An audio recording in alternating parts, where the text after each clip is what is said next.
So you thought this was going to be like every other anime. The big three can't possibly die. The two guys and the one girl. Well, this isn't one of those animes, and we're going to discuss all that after this.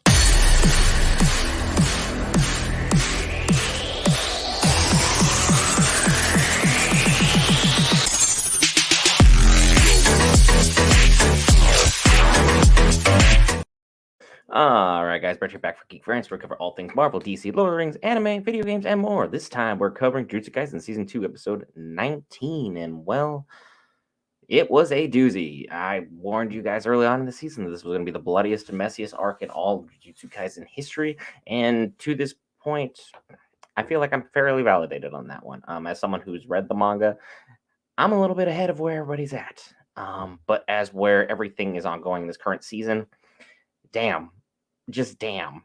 Um, in the manga, it's so much more vague as to what actually happens with Nobara because this incident does play out. It happens exactly like this. Things go horribly, things go terribly awry.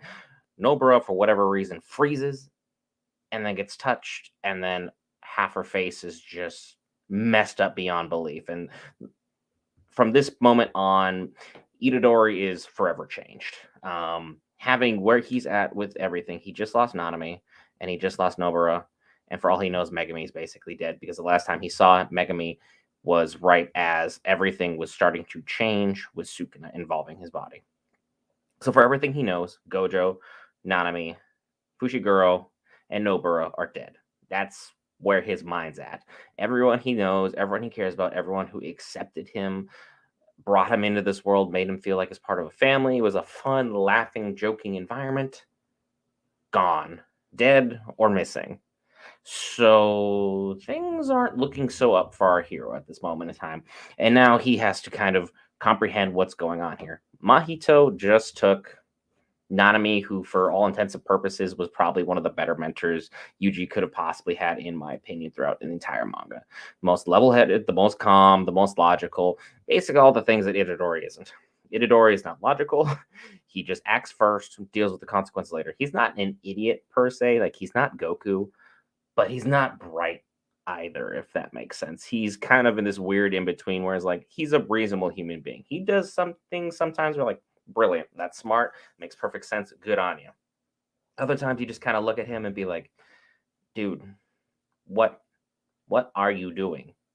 And his entire structure was just completely upended in the worst entire way possible. Now he has to struggle with moving on, with acceptance, where he fits in with this world. And because the only people that will ever protect him are now gone, no matter how the rest of this arc plays out, he's doomed.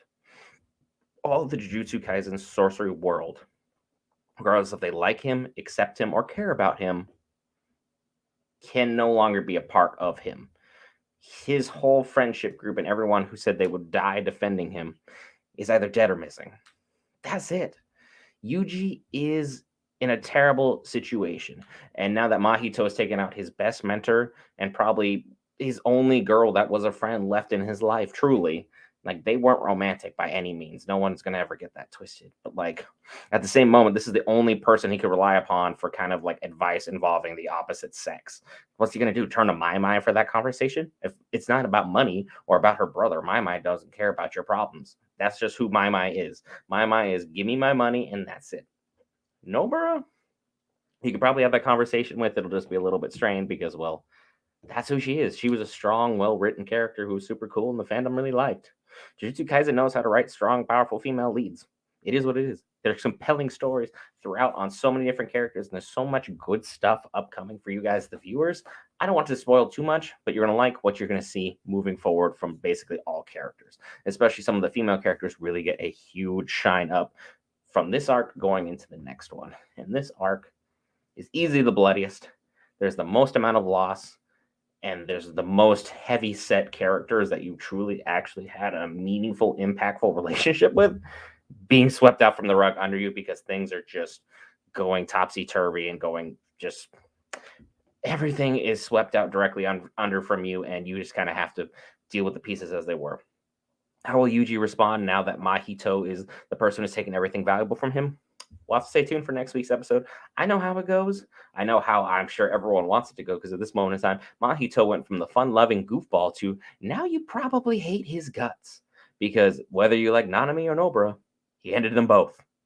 And now we just kind of left to pick up the pieces with where they are.